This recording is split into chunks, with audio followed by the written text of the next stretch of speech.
Hello बच्चों, good morning. कैसे हैं आप लोग? आशा करती हूँ आप लोग बहुत अच्छे होंगे। मैं हूँ आरती, आप लोग की बायोलॉजी की टीचर। आइए आज से हम लोग क्लास 12th का बायोलॉजी पढ़ना शुरू करेंगे। जो सबसे पहले चैप्टर से स्टार्ट करेंगे हम लोग पढ़ना।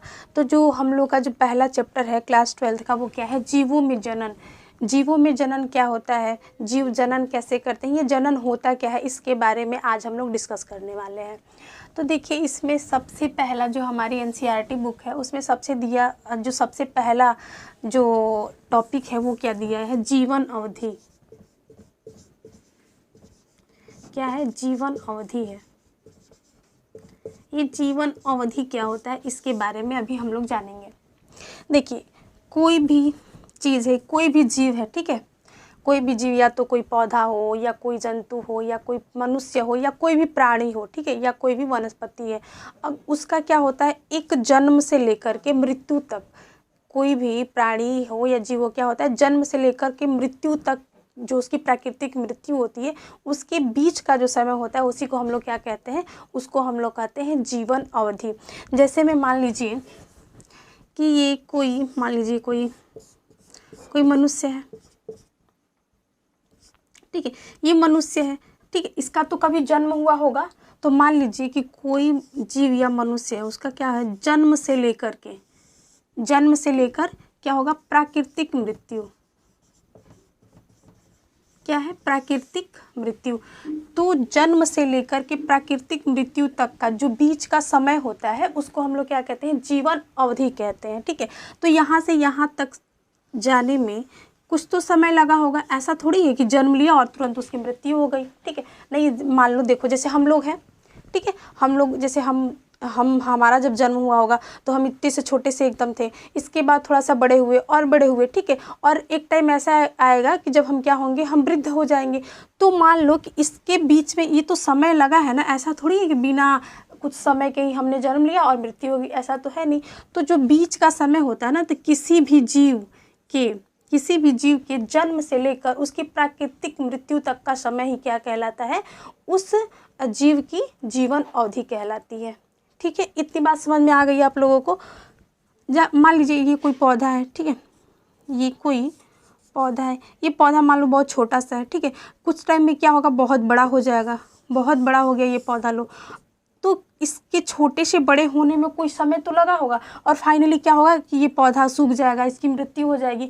तो इसी को तो हम कह रहे हैं भाई कि जन्म से लेकर कोई भी जीव है, वो जन्म से लेकर उसकी प्राकृतिक मृत्यु के बीच की जो समय होती है ना, उसी को हम लोग क्या बोलते हैं? जीवन अवधि बोलते हैं।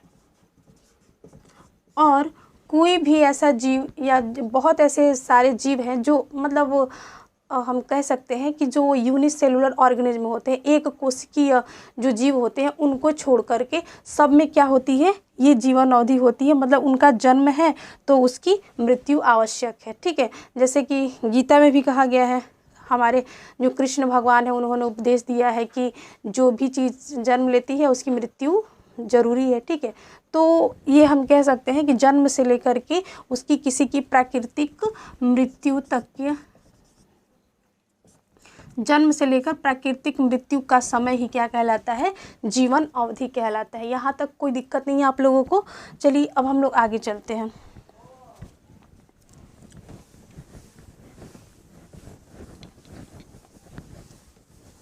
अब कुछ हमारी एनसीईआरटी है जो कुछ जानवरों के, कुछ पौधों के क्या दिया हुआ है, मतलब कुछ ऐसे एनिमल्स हैं और कुछ ऐसे प्लांट्स हैं जिनकी जो एवरेज एज होती है वो दी हुई, कि मतलब कोई भी जो जीव होते हैं या पौधे होते हैं उनकी जीवन अवधि क्या होती है, उनके बीच का समय क्या होता है, उनका जीवन का औसत काल क्या होता है, इसके बारे में हम लोग को पढ़ना है।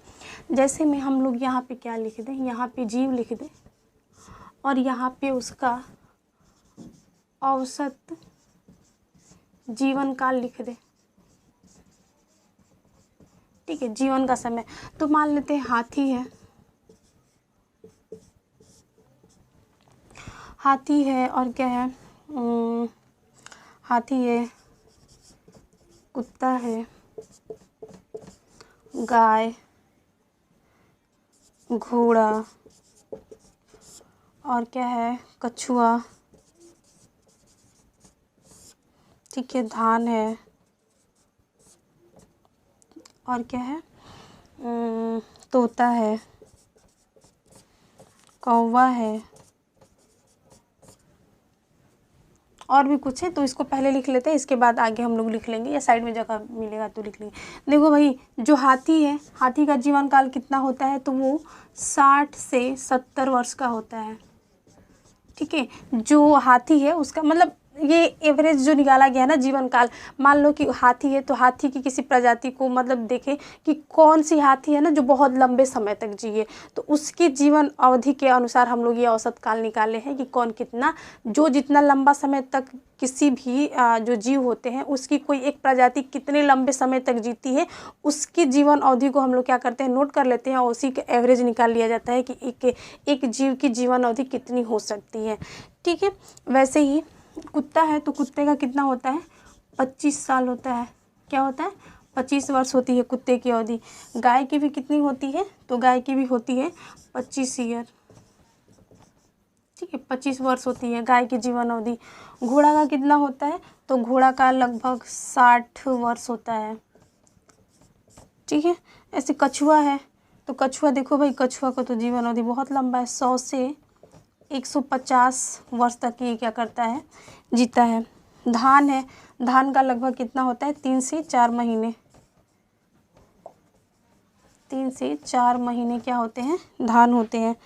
तोता है भाई, तोता का है 140 वर्ष। कौवा का है 14 वर्ष। ठीक है, और इधर लिख दे, चलो भाई और इधर लिख देते हैं, नहीं पहले इतना आप लोग लिख लो, फिर इसके बाद से इसको मिटा करके मैं बना देती हूँ। हो गया, इसको लिख लिया। चलो अब आगे चलते हैं।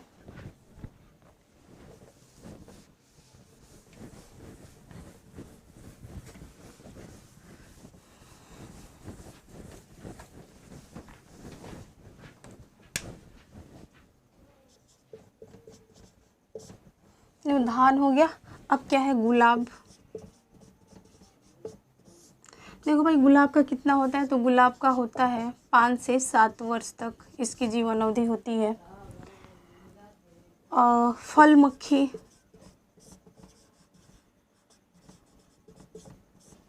ठीक है, फल मक्खी की होती है 1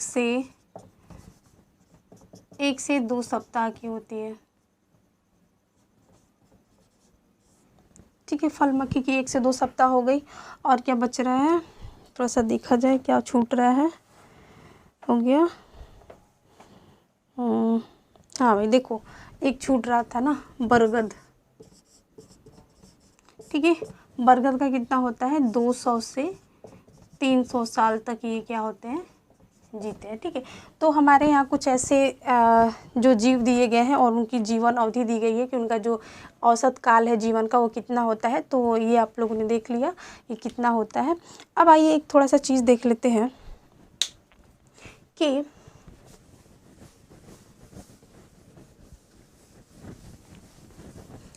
चलिए आइए देख लेते हैं। अब देखिए, ये नहीं कह सकते हम लोग कि मतलब कोई जीव है जैसे किसी समान आकृति का है, समान आकार का है, तो उसकी जीवन अवधि एक समान हो सकती है, ऐसा बिल्कुल नहीं होता है।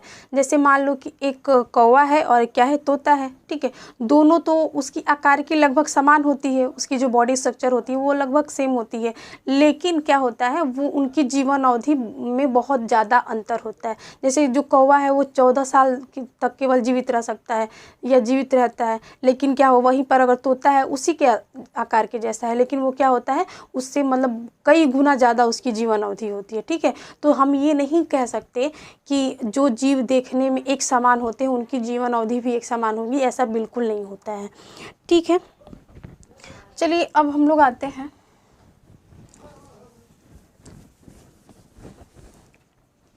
अब हम लोग जनन के बारे में पढ़ लेते हैं, ये जनन होता क्या है। ठीक है, तो जो जनन वर्ड है वो इसका मतलब क्या होता है, इसकी मीनिंग क्या होती है, तो जनन का इंग्लिश क्या होता है, रिप्रोडक्शन होता है। क्या होता है, रिप्रोडक्शन। रिप्रोडक्शन का मतलब क्या होता है, हिंदी में जनन होता है। अब आइए देखते हैं क्या हो, इसकी मीनिंग से ही इसका अर्थ हम लोग समझ लेते हैं कि क्या होता है। यहाँ पे देखो, ये 2 वर्ड से मिलके बना हुआ है, देखो री और क्या है यहाँ पे, प्रोडक्शन। री मतलब क्या होता है, री मतलब क्या होता है, फिर से, या क्या होता है, अगेन होता है, ठीक है। और प्रोडक्शन का मतलब क्या होता है, टू फॉर्मेशन या बनाना या उत्पादन करना, लिख दो भाई उत्पाद, ठीक है। अगेन फॉर्मेशन, क्या होता है भाई, अगेन फॉर्मेशन। हम लोग कह सकते हैं ना क्या, देखो रिप्रोडक्शन, री मतलब फिर से, अगेन, और प्रोडक्शन मतलब क्या, उसका फॉर्मेशन करना, बनाना। तो हम लोग कह सकते हैं कि ये रिप्रोडक्शन क्या होता है, तो रिप्रोडक्शन अपने समान, अगर कोई जीव है या कोई पौधा है जो अपने समान क्या करता है, एक संतति पैदा करने की क्षमता रखता है, उसी को हम लोग क्या कहते हैं, जनन कहते हैं, ठीक है। यहाँ पे देख लो भाई, मान लो कि कोई संतति है, यहाँ पे कोई XYZ, मान लो कि कोई एनिमल है और क्या कर रहा है, वो अपने समान जैसा है खुद वैसा ही क्या कर रहा है, एक अगले जनरेशन में एक संतति को उत्पन्न कर रहा है। तो उसके पास ऐसी कैपेसिटी है जो क्या कर रहा है, अपने समान एक संतति उत्पन्न कर रहा है, और उसी को हम लोग क्या कहते हैं, रिप्रोडक्शन कहते हैं या तो जनन कहते हैं, ठीक है। इतनी बात समझ में आ गई। रिप्रोडक्शन का मीनिंग मतलब इसको दो भागों में तोड़ दो, री मतलब अगेन या फिर से, और प्रोडक्शन मतलब क्या, फॉर्मेशन करना मतलब बनाना। तो अपने ही समान कोई जीव अगर एक जीव को बनाता है तो वो प्रक्रिया क्या कहलाती है, जनन कहलाती है या रिप्रोडक्शन कहलाती है, ठीक है। इतनी बात क्लियर हो गई आप लोगों की। चलिए अब आगे देख लेते हैं।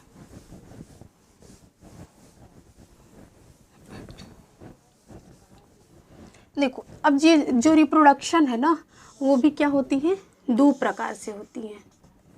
रिप्रोडक्शन दो प्रकार से होती है। एक क्या होता है, अलैंगिक जनन होता है,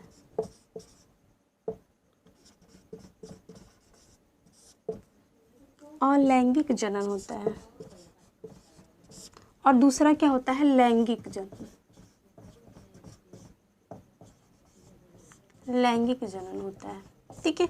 देखो अलैंगिक को हम लोग क्या कहते हैं, इंग्लिश में असेक्सुअल रिप्रोडक्शन कहते हैं।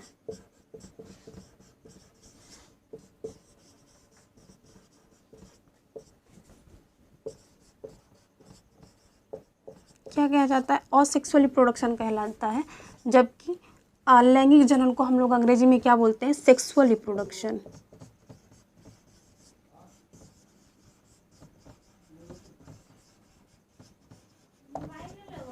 ठीक है। अब देखो भाई कि इसमें अंतर क्या होता है, ठीक है। ये अलैंगिक जनन है और ये लैंगिक जनन है। आखिर इसको दो भागों में बांटा क्यों गया है, इसको बांटने का कुछ तो उद्देश्य होगा। अच्छा बताओ, ये इसमें ऐसा कुछ तो होता होगा अलैंगिक जनन में जो लैंगिक जनन में नहीं होता होगा, और लैंगिक जनन में कुछ ऐसा क्या होता होगा जो अलैंगिक जनन में नहीं होता होगा। तो आज इसके बारे में हम लोग चर्चा करेंगे, या इसके विषय में आज हम लोग पढ़ेंगे, ठीक है। देखो अलैंगिक जनन में क्या होते हैं, इसका थोड़ा सा अंतर हम लोग यहाँ पे देख लेते हैं, फिर डिटेल में हम लोग पढ़ा जाएगा। देखो इसमें क्या होते हैं, तो इसमें केवल जो क्या होती है, एक पेरेंट भाग लेते हैं, या कह सकते हैं कि क्या होते हैं, एक जनक इसमें क्या होते हैं, भाग लेते हैं, या केवल एक जनक की आवश्यकता होती है। अच्छा, जनक और संतति से याद है, पहले ये बात समझ लो कि जनक और संतति क्या होते हैं। मान लो देखो ये कोई इंसान, ठीक है,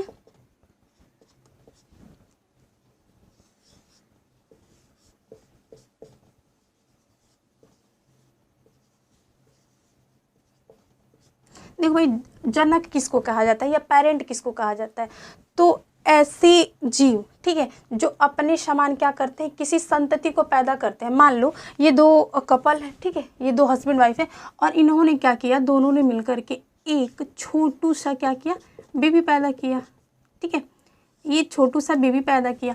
अब देखो क्या होगा, अब हम लोग क्या कहते हैं कि हमारे माता पिता कौन है या हमारे जनक कौन है, तो जो हमको पैदा किया वो क्या है, हमारे जनक है। तो मान लो इस बच्चे को पैदा करने वाले कौन है भाई, इनके जनक माता पिता हैं, ठीक है। तो इनको हम क्या कहेंगे, ये जनक होते हैं, या वे जीव जो क्या करते हैं, अब अपने समान संतति को उत्पन्न करते हैं, वो क्या कहलाता है, वो जनक कहलाते हैं। और ये इसको क्या कहेंगे, ये क्या है, संतति है, ठीक है। इसको हम क्या बोलते हैं, ऑफस्प्रिंग बोलते हैं, और इनको क्या बोलते हैं हम लोग, पेरेंट बोलते हैं, ठीक है। इतनी बात समझ में आई। तो हम लोग जनक और संतति में आप लोग कभी कंफ्यूज मत होइएगा, ये टर्म बहुत बार यूज होगा, तो आप लोग को कंफ्यूज होने की जरूरत नहीं है। जनक किसको कहेंगे, जनक जिस के अंदर कोई क्षमता होती है। जनक वो होते हैं जो अपने समान एक संतति को पैदा करते हैं, ठीक है, वो जनक होते हैं। और जो नया पौधा या जो नया जीव बनता है उनसे, वो क्या कहलाता है, वो संतति कहलाता है। यहाँ तक क्लियर हो गई बात। अब देखो यहाँ पे क्या हो गया भाई, एक जनक की ज़रूरत होगी। केवल क्या होंगे, असेक्सुअल रिप्रोडक्शन में केवल एक जनक भाग लेते हैं, जबकि सेक्सुअल रिप्रोडक्शन में क्या करते हैं भाई, 2 जनक की आवश्यकता होती है। क्या होती है, 2 जनक की आवश्यकता होती है। ठीक है भाई, ये 2 जनक कौन होंगे भाई, तो एक मान लो कोई मेल होगा, देखो एक मान लो कोई मेल हो सकता है और एक क्या होगी, फीमेल होगी। कोई भी, या तो पौधा हो तो, या तो कोई जीव हो, या कोई जंतु हो, या कोई प्राणी हो, या कोई मनुष्य हो तो, ठीक है, 2 जनक की आवश्यकता होती है। ठीक है, क्या, किन किन चीज़ों की, नर और मादा की। ठीक है, बिना इनके सेक्सुअल रिप्रोडक्शन हो ही नहीं सकता। लेकिन इनमें क्या है भाई, इनमें मेल और फीमेल की आवश्यकता नहीं होती है। इनमें कोई एक जनक, मान लो कोई एक पौधा है या कोई एक जीव है, उससे क्या होगा, उससे एक नया संतति बन जाएगा, उसको हम लोग क्या कहते हैं, असेक्सुअल रिप्रोडक्शन कहते हैं। अब देखो भाई इसमें क्या होते हैं, दूसरा अगर हम लोग देखें तो दूसरा क्या होता है, इसमें क्या होंगे, गैमीट फॉर्मेशन नहीं होता है, या हम लोग कह सकते हैं कि यहाँ पे क्या होता है, युग्मक का निर्माण नहीं होता है। क्या होगा, युग्मक निर्माण नहीं होगा। लेकिन अगर वही यहाँ पे बात किया जाए, देखो भाई यहाँ पे मेल है और यहाँ पे क्या है, फीमेल है, तो दोनों क्या करेंगे भाई, जो नर है वो क्या करेगा, नर युग्मक का निर्माण करेगा, और जो मादा है वो क्या करेगी, मादा युग्मक का निर्माण करेगी। तो हम लोग कह सकते हैं, इधर लिख लो भाई, देखो नर और मादा। ठीक है, तो अब दूसरा पॉइंट यहाँ पे क्या होगा भाई, यहाँ पे दूसरा पॉइंट होगा कि यहाँ पे क्या होंगे, यहाँ पे नर युग्मक और मादा युग्मक दोनों बनेंगे। ठीक है, नर युग्मक और क्या होगा, मादा युग्मक क्या होंगे, नर युग्मक और मादा युग्मक बनेंगे, लेकिन यहाँ पे युग्मक का निर्माण नहीं होगा। ठीक है, अब देखो भाई क्या होगा, यहाँ पे अगर कहा जाए तो युग्मक बन गए उधर। अब देखो यहाँ पे क्या होगा, निषेचन होगा, यहाँ पे निषेचन नहीं होगा। लेकिन देखो यहाँ पे क्या होगा, यहाँ पे नर और मादा है, तो नर और मादा युग्मक क्या होंगे, आपस में क्या करेंगे, फ्यूज करेंगे। ठीक है, उनका संलयन होता है। ठीक है, तो यहाँ पे हम लोग कह सकते हैं कि निषेचन की प्रक्रिया होगी। यहाँ पे क्या होगा, निषेचन होगा, लेकिन यहाँ पे निषेचन नहीं होगा। अब देखो असेक्सुअल रिप्रोडक्शन में क्या होगा भाई, फिर से ठीक है, असेक्सुअल रिप्रोडक्शन में क्या होगा, यहाँ पे जाइगोट बनेगा, युग्मनज बनेगा, नहीं बनेगा, यहाँ पे युग्मनज नहीं बनेगा। लेकिन वहीं पे क्या, सेक्सुअल रिप्रोडक्शन में क्या होगा, नर युग्मक बने, मादा युग्मक बने। ठीक है, इसके बाद क्या होगा, निषेचन होगा, और आफ्टर फर्टिलाइजेशन क्या होता है, यहाँ पे जाइगोट का निर्माण होता है। ठीक है, देखो भाई युग्मनज को ही जाइगोट बोलते हैं, यहाँ पे जाइगोट लिख लो। ठीक है, जाइगोट का निर्माण नहीं होगा, लेकिन यहाँ पे जाइगोट बनेंगे। ठीक है, अब इसके बाद देखो भाई यहाँ पे क्या होगा, जाइगोट बनेगा, फिर कोशिका विभाजन होगा। ठीक है, फिर क्या होगा, यहाँ पे भ्रूण का निर्माण होगा, भ्रूण बनेगा। ठीक है, इसके बाद एक नया मतलब नया एक संतति का उत्पादन हो जाएगा। ठीक है, लेकिन यहाँ पे ऐसा कुछ नहीं होता है। इसमें केवल देखो अंतर अगर पूछ दे कि सेक्सुअल रिप्रोडक्शन और असेक्सुअल रिप्रोडक्शन में अंतर क्या है। ठीक है, डिफरेंस बिटवीन अलैंगिक मतलब asexual reproduction and sexual reproduction. तो देखो यहाँ पे क्या होगा, साफ साफ लिख देना कि इसमें क्या होती है, अलैंगिक जनन में केवल और केवल एक जनक की आवश्यकता होती है, जबकि लैंगिक जनन में 2 जनक की आवश्यकता होती है। ठीक है, इसमें युग्मक का निर्माण नहीं होता है, लेकिन सेक्सुअल रिप्रोडक्शन में युग्मक का निर्माण होता है। ठीक है, जैसे जो नर है वो क्या बनाएगा, नर युग्मक, और मादा क्या बनाती है, मादा युग्मक बनाती है। ठीक है, इसके बाद देखो निषेचन की प्रक्रिया यहाँ नहीं होती है, जबकि लैंगिक जनन में क्या होता है, निषेचन होता है। ठीक है, निषेचन कहते किसको भाई, देखो भाई जब वो क्या होगा, ये फीमेल गैमिट एग और मेल गैमिट क्या होते हैं, स्पर्म, जब दोनों आपस में फ्यूज करते हैं ना, उसको ही क्या कहा जाता है, निषेचन कहा जाता है। तो देखो इसमें तो कोई गैमेट ही नहीं बना, जब कोई युग्मक ही नहीं बना तो यहाँ पे निषेचन होगा ही नहीं, ठीक है, लेकिन यहाँ पे बन रहा है तो यहाँ पे होगा, ठीक है। इतनी बात समझिए। इसके बाद क्या होंगे, जाइगोट का फॉर्मेशन यहाँ पे नहीं होगा। अब जब यहाँ पे निषेचन होता है तो निषेचन के पश्चात जो बनने वाला संरचना होता है या जो स्ट्रक्चर होता है वो क्या होता है, जाइगोट होता है। तो इतनी बात यहाँ पे समझ में आ गई कि अलैंगिक जनन और लैंगिक जनन में क्या अंतर होते हैं, ठीक है। अगर आपसे अब कोई पूछे तो बता देंगे तुरंत। चलिए ठीक है, इसको हम मिटाते हैं। किसी को नोट करना है तो नोट कर लीजिए आप लोग।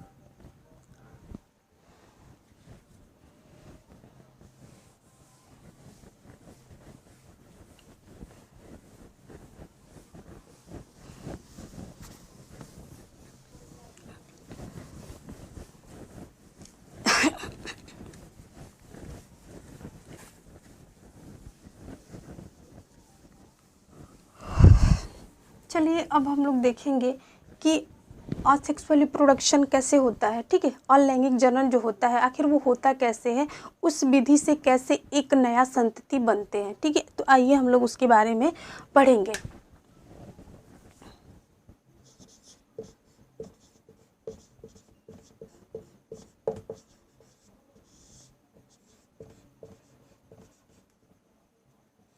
ठीक है, अलैंगिक जनन, ठीक है, अलैंगिक जनन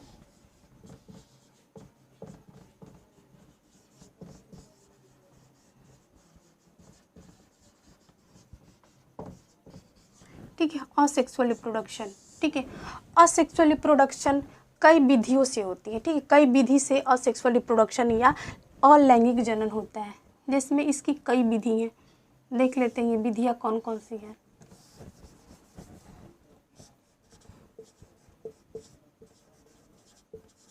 पहला क्या है, विखंडन है, ठीक है। विखंडन होता है, ठीक है। विखंडन को हम लोग अंग्रेजी में क्या बोलते हैं, फिजन बोलते हैं, ठीक है, फिजन होता है। इसके बाद क्या होता है, मुकुलन होता है,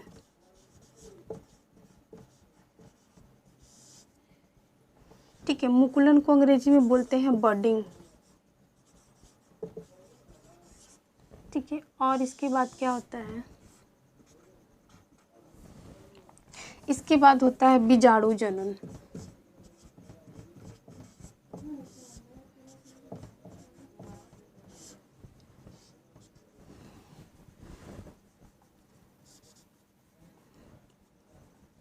इसके बाद होता है कोनिडिया,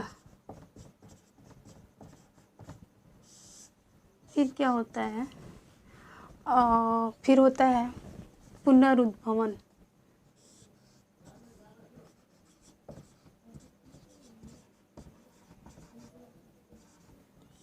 पुनरुद्भवन होता है, ठीक है। इसको बोलते हैं रीजनरेशन, इसको बोलते हैं कोनिडिया, कोनिडिया फॉर्मेशन, ठीक है। ये क्या होता है, स्पोरोजेनेसिस होता है। इस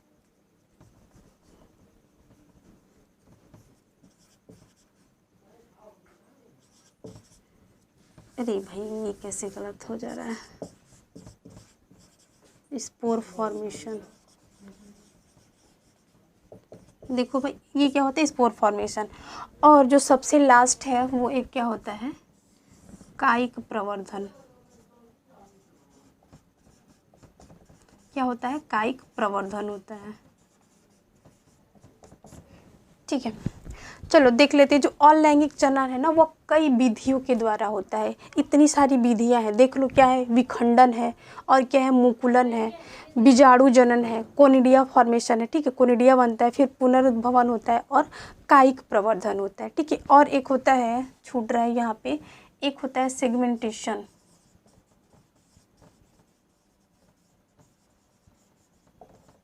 ठीक है, विखंडीकरण होता है, ठीक है, विखंडीकरण, इसको भी नोट कर लेना।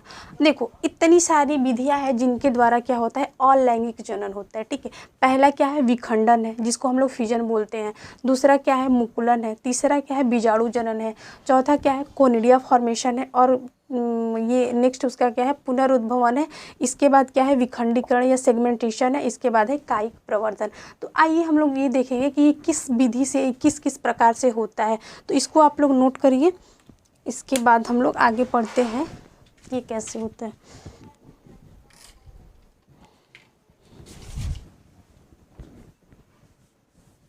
चलिए इसको हम मिटा दें। अब स्क्रीनशॉट लेना है ले लीजिए या इसको नोट कर लीजिए।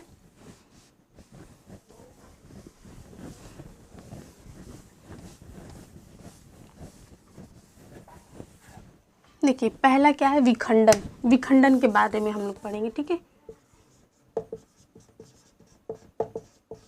ये क्या होता है, फिजन या विखंडन। विखंडन मतलब क्या, खंडन मतलब टूटना। ठीक है, विखंडन मतलब क्या होता है भाई, टूटना। तो जो इसका वर्ड है उसी से इसकी मीनिंग समझ में आ जा रही है, विखंडन मतलब टूटना। ठीक है, तो हम लोग क्या इसमें देखो क्या होगा, कोई जीव है क्या करेगा, मान लो ये कोई जीव है। ठीक है, वो क्या कर रहा है, आगे चल के दो भागों में ऐसे टूट जा रहा है। ठीक है, मतलब बराबर बराबर भागों में ये टूट जा रहा है। इस प्रक्रिया को हम लोग क्या कहते हैं, इसको हम लोग बोलते हैं विखंडन। ठीक है, टूटना क्या होता है, मतलब कोई एक जीव है और एक से क्या हो गया, दो बन गए। ठीक है, ये क्या हो रहा है, विखंडन मतलब टूट रहा है ना, इनका फ्यूजन हो रहा है। ठीक, इसको हम लोग क्या करते हैं, विखंडन कहते हैं। ये खंडित हो जाते हैं, विखंडन हो जाता है इनका, इसको हम लोग बोलते हैं विखंडन। अब देखो विखंडन में कितने प्रकार से होते हैं, तो दो प्रकार से होते हैं। ठीक है, विखंडन कितने प्रकार के होते हैं, तो दो प्रकार के। एक होता है द्विविखंडन। क्या होता है, द्विविखंडन होता है। और एक होता है बहुविखंडन। ठीक है, द्विविखंडन को अंग्रेजी में हम लोग बोलते हैं बाइनरी फिजन। क्या बोलते हैं, बाइनरी फिजन बोलते हैं। जबकि बहुविखंडन को हम लोग क्या बोलते हैं इंग्लिश में, मल्टीपल फिजन।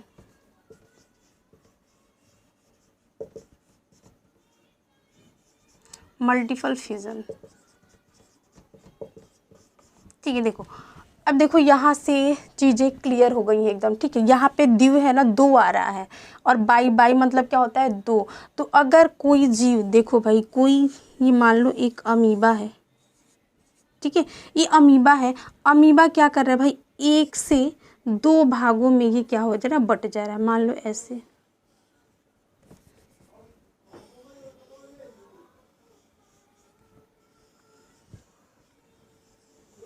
देखो ये क्या है, एक अमीबा है। ठीक है, और अमीबा क्या कर रहा है भाई, फाइनली यहाँ पे दो भागों में क्या हो रहा है, टूट रहा है। ठीक है, और देखो यहाँ से क्या होगा, ये दो भागों में टूट जाएगा।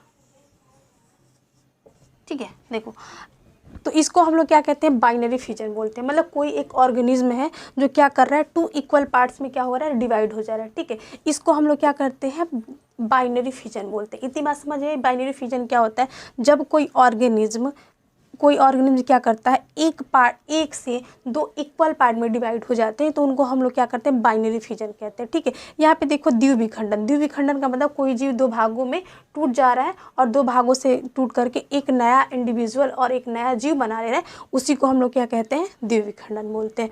वहीं पर अगर हम बात करें बहुविखंडन की, तो बहुविखंडन क्या होता है, बहु मतलब देखो बहुत सारे। ठीक है, मल्टीपल मतलब क्या होते हैं, बहुत सारे। तो बहुत सारे विखंडन हो रहे हैं। ठीक है, और बहुत सारे विखंडन हो करके जब उससे नए जीव बनते हैं, उससे उसकी संतति बनती है, तो उनको हम लोग क्या कहते हैं, बहुविखंडन बोलते हैं। जैसे मान लो यहाँ पे, ठीक है, यहाँ पे क्या होगा, मान लो ये क्या है, अमीबा है। ठीक है, यहाँ पे एक अमीबा है। ठीक है, ये अमीबा में होगा क्या कि जब अनफेवरेबल कंडीशन आएगा, ठीक है, जब परिस्थिति ऐसी होगी कि ये सरवाइव नहीं कर सकेगा। ठीक है, तो जब उस परिस्थिति में क्या करेगा, इसके ऊपर एक 3 लेयर, मतलब यहाँ पे क्या होता है, 3 लेयर फॉर्मेशन होता है। यहाँ पे 3 लेयर बन जाते हैं। ये क्या करता है, अपने आप को बचाए रखने के लिए, जो बाहर का इन्वायरमेंट है, जो बाहर का वातावरण है, उससे अपने आप को बचाने के लिए, अपने आप को रक्षा प्रदान करने के लिए क्या कहता है, इस पे ये 3 लेयर कोटेड हो जाता है। ठीक है, इस पे हम इसको बोलते हैं कुटी निर्माण बोलते हैं। ठीक है, यहाँ पे क्या होता है, ये लेयर का निर्माण कर लेता है, जिससे ये क्या करता है, ये जो बाहर अनफेवरेबल कंडीशन होती है उनसे अपने आप को बचाए रखता है। ठीक है, लेकिन जैसे ही अब देखो इनमें क्या होगा, इनमें होगा क्या कि जो इसका न्यूक्लियस है ना, ये जो केंद्रक है वो क्या करता रहता है, डिवीजन करता रहता है, डिवीजन करता रहता है। ठीक है, यहाँ पे और जब फेवरेबल कंडीशन आता है, ऐसी कंडीशन जब इसको जीने के लायक, इसको खाना पानी सब मिल रहा है भाई, इसको अब ऐसा परिस्थिति आ गया कि ये अपने लाइफ को जी सकता है आराम से, तो उस टाइम में क्या होगा, ये जो 3 लेयर बना हुआ है, ये लेयर क्या होगी, रप्चर हो जाएगी, टूट जाती है, और टूट करके यहाँ से क्या होते हैं, बहुत सारे जो न्यूक्लियस है ये बाहर आ जाते हैं, और बाहर आकर के एक नया, अब सब के सब क्या करेंगे, एक नया अमीबा बना लेंगे। ठीक है, तो बहुविखंडन समझ में आया कि इसके अंदर देखो भाई एक अमीबा है और एक से क्या हो गए, बहुत सारे अमीबा बन जाएंगे। ठीक है, तो इस प्रक्रिया को हम लोग क्या करते हैं, बहुविखंडन कहते हैं। ठीक है, तो इसका एग्जाम्पल क्या है भाई, अमीबा है। ठीक है, और क्या है, तो प्लाज्मोडियम है।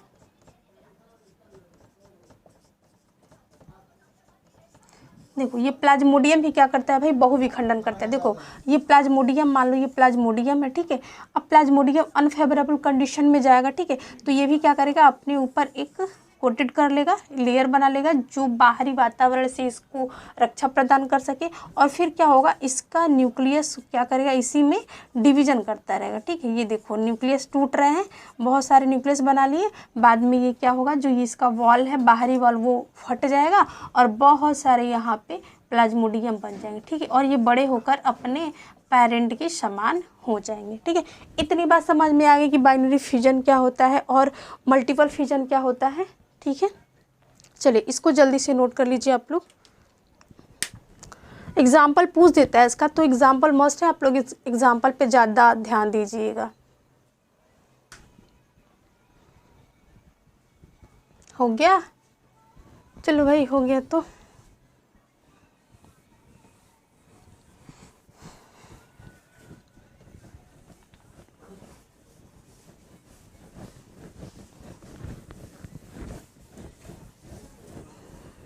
चलो देखो, अब जो द्विविखंडन है ना, वो भी 2 प्रकार का होता है। चलो यहाँ पे हम लोग पढ़ लेते हैं द्विविखंडन। ये द्विविखंडन, ठीक है, जो द्विविखंडन है, बाइनरी फिजन है, वो भी 2 प्रकार से होता है।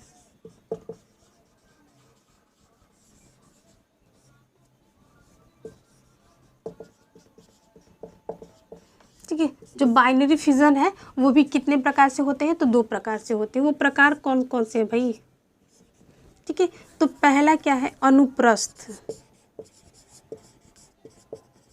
क्या है, अनुप्रस्थ द्विविखंडन।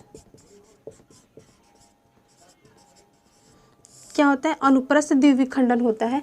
और एक क्या होता है, लंबवत।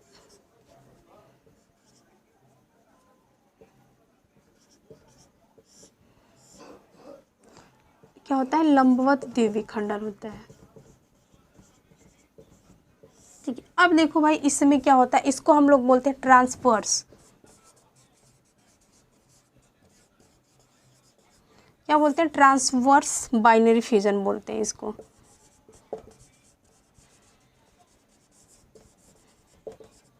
ठीक है, इसको क्या बोलते हैं, ट्रांसवर्स बाइनरी फिजन, और इसको बोलते हैं लॉन्गिट्यूडनल।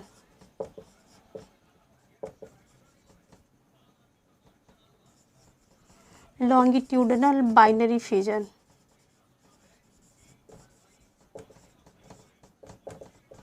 ठीक है, जो द्विविखंडन है वो भी कितने प्रकार के होते हैं, तो ये भी क्या प्रकार के होते हैं, 2 प्रकार के होते हैं। पहला क्या होता है, अनुप्रस्थ द्विविखंडन होते हैं, और दूसरा क्या होता है, तो लंबवत द्विविखंडन होता है। ठीक है, इसको अंग्रेजी में क्या बोलते हैं, ट्रांसवर्स बाइनरी फिजन, और इसको बोलते हैं लॉन्गिट्यूडनल बाइनरी फिजन। ठीक है, अब आइए हम लोग देखते हैं कि ये होता कैसे है। ठीक है, तो अनुप्रस्थ, मान लो ये देखो, अनुप्रस्थ और लंबवत का मतलब समझ लो। देखो ये मैं हूँ, ठीक है, इधर देखो, अगर हमको बीच से, ठीक है, जो मेरा लोअर पार्ट है और अपर पार्ट है, ठीक है, उसके बीच से इक्वल 2 पार्ट्स में अगर हमको डिवाइड कर दिया जाता है, ठीक है, मान लो ये पेट से मेरा ऊपर अलग कर दिया जाए और इधर नीचे, ठीक है, तो इसको हम लोग क्या बोलते हैं, अनुप्रस्थ बोलते हैं, ठीक है, इसको क्या बोलते हैं, अनुप्रस्थ। लेकिन अगर वही क्या किया जाएगा, अगर हमको बीच से, सर से लेकर पाँव तक ये बीच से काट दिया जाए, ठीक है, तो इसको हम क्या बोलते हैं, लॉन्गिट्यूडिनल बोलते हैं, ठीक है। तो यहाँ पे आओ समझते हैं, देखो भाई कंफ्यूज नहीं होना है, ठीक है। अनुप्रस्थ और लंबवत में क्या होता है, मान लो देखो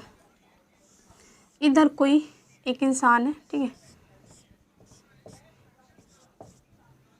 ठीक है, इंसान को काट दे, चलो भाई समझ लो बस तुम लोग, ठीक है। देखो यहाँ पे क्या होगा, देखो यहाँ पे अगर कोई, देखो अगर कोई एनिमल है, ठीक है, या कोई इंसान ही है मान लो, ठीक है, काटना मत सही में तुम लोग, ठीक है, मैं बस ऐसे समझाने के लिए बोल रही हूँ, ऐसा नहीं चले तुम लोग काटने, ठीक है। देखो यहाँ पे क्या होता है, अगर बीच से आधे भाग से काट दिया जाए, ठीक है, 2 इक्वली पार्ट्स में इसको डिवाइड कर दिया जाए, तो इसको हम लोग क्या बोलते हैं, इसको अनुप्रस्थ बोलते हैं या ट्रांसवर्स बोलते हैं। लेकिन अगर वही मान लो इसको क्या किया जाए, ऐसे लंबे से काट दिया जाए, ठीक है, ऐसे बीच से काट दिया जाए, तो इसको हम क्या बोलते हैं, लॉन्गिट्यूडिनल बोलते हैं। इतनी बात क्लियर हो गई, तो कन्फ्यूज नहीं होना है आप लोगों को। चलो इसका एग्जाम्पल देख लेते हैं। देखो तो जो ट्रांसवर्स होता है ना, ये अनुप्रस्थ होता है, ठीक है। अनुप्रस्थ में होता क्या है, जैसे मान लो ये है,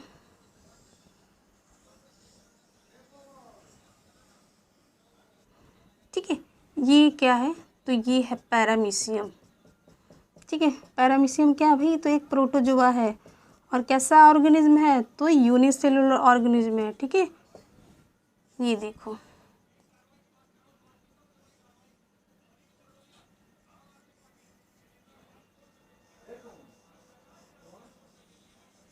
ठीक है, देखो ये क्या है, एक, तो एक है क्या, ये पैरामीशियम है, ठीक है।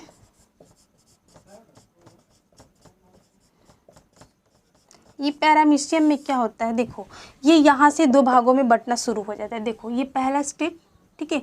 इसके बाद देखो क्या होगा,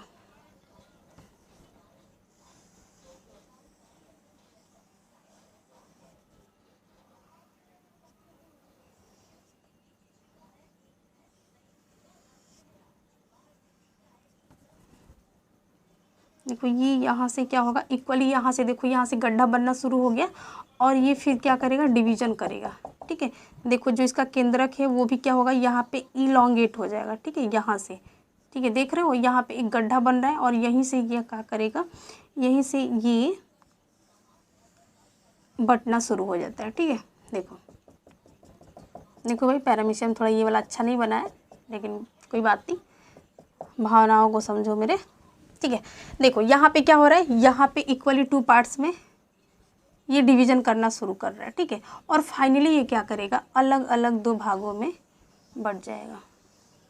ये देखो एक नया बना लिया, ठीक है, और फिर देखो यहाँ से ये, ठीक है, देखो बना लिया। इसको हम लोग बोलते हैं क्या, अनुप्रस्थ बाइनरी फिजन। देखो भाई 2 भागों में बट रहा है ना, बाई मतलब 2, ठीक है, तो ये क्या है, अनुप्रस्थ द्विविखंडन है। तो देखो कैसे कट रहा है भाई, आधे से, ठीक है, ये क्या कर रहा है, ऐसे आधे से बीच में से कट जा रहा है, ठीक है। तो इसको हम लोग क्या बोलेंगे, इसको बोलेंगे अनुप्रस्थ द्विविखंडन, ठीक है। इतनी बात क्लियर हो गई कि अनुप्रस्थ द्विविखंडन क्या होता है। अगर पूछ देगा कि अनुप्रस्थ द्विविखंडन किस में होता है, तो किस में होता है, पैरामीशियम में होता है। कंफ्यूज नहीं होना है आप लोगों को, ठीक है। चलो इसको नोट कर लो, जल्दी से फिगर बना लो।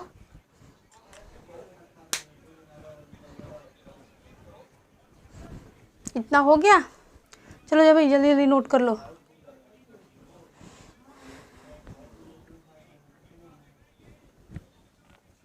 चलो अब इसको मैं हटाती हूँ।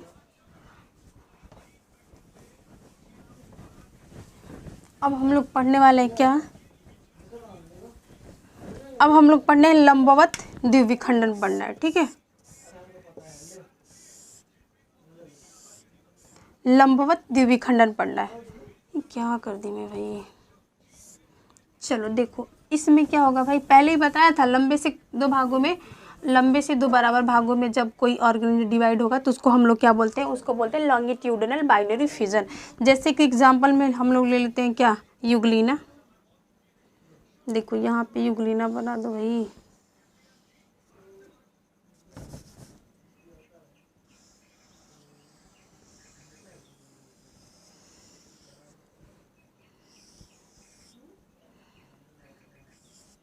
ठीक है, देखो ये क्या है, एक युगलीना है। ठीक है, ये क्या है, युगलीना। ये भी क्या है, तो एक प्रोटोजुआ ही है,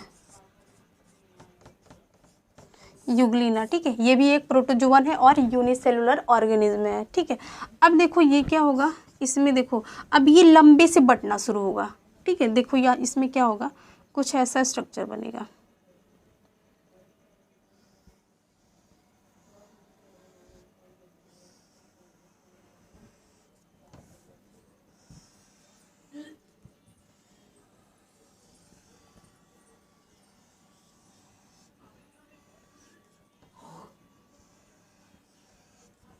देखो कुछ ऐसे यहाँ से देखो डिवाइड हो रहा है।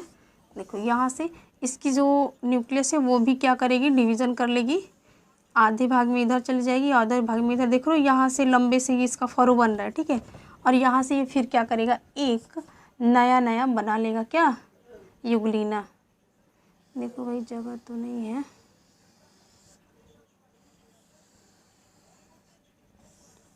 ठीक है, और ये यहाँ पे बना दो, जगह तो है नहीं। ठीक है, देखो इससे दो भाग में बट गया, तो इससे क्या हो जाता है, द्विविखंडन से नया नया ऑर्गेनिज्म बन जा रहा है। देख रहे हो, एक था, एक दो भागों में डिवाइड हुआ। ठीक है, और दो इंडिविजुअल बना लिए। ठीक है, तो इस प्रकार से होता है क्या, बाइनरी फिजन। तो आज हम लोगों ने जो पढ़ा उसका एक बार रिवीजन कर लेते हैं, क्या क्या पढ़े हम लोग।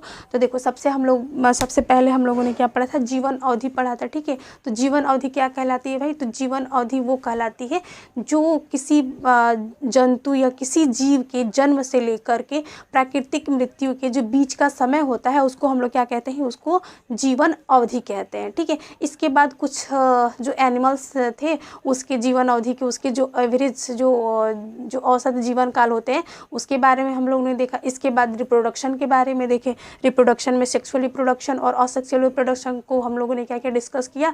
तो वो सारी चीज़ें आप लोग एक बार रिवीजन कर लेना। फिर इसके बाद जो असेक्सुअल रिप्रोडक्शन है वो कितने विधियों से होता है इसके बारे में पढ़ा। इसके बाद क्या है, द्विविखंडन के बारे में पढ़ा। द्विविखंडन में क्या है, द्विविखंडन भी विखंडन के बारे में पढ़ा। विखंडन दो प्रकार के होते हैं, कौन कौन से, तो विखंडन दो प्रकार से होते हैं। एक होता है क्या, द्विविखंडन जिसको हम लोग बोलते हैं बाइनरी फिजन, और एक क्या होता है, एक होता है बहुविखंडन जिसको बोलते हैं मल्टीपल फिजन। बाइनरी फिजन में क्या होता है, कोई एक ऑर्गेनिज्म इक्वली टू पार्ट्स में डिवाइड हो जाता है जिसको हम लोग क्या बोलते हैं, बाइनरी फिजन बोलते हैं। और जब कोई जीव क्या करे, एक से कई जीव इंडिविजुअल बना ले, ठीक है, तो इसको हम लोग बोलते हैं बहुविखंडन। द्विविखंडन के भी कई दो एग्जाम्पल हम लोगों ने पढ़ा, क्या दो टाइप्स पढ़े, एग्जाम्पल है दो टाइप्स पढ़े, कौन कौन से, एक अनुप्रस्थ द्विविखंडन जिसको हम लोग बोलते हैं ट्रांसवर्स बाइनरी फिजन, और दूसरा क्या पढ़ा हम लोगों ने, लंबवत द्विविखंडन जिसको हम लोग बोलते हैं लॉन्गिट्यूडिनल बाइनरी फिजन। ठीक है, तो इसका एग्जाम्पल क्या है, अनुप्रस्थ का है पैरामीशियम और इसका लंबवत का क्या है, तो युगलीना है। ठीक है, कैसा लगा आप लोग को मेरा ये क्लास? अगर आप लोग को अच्छा लगा हो तो प्लीज़ इसे लाइक करें, सब्सक्राइब करें एंड शेयर करें। ठीक है, थैंक यू फॉर वॉचिंग।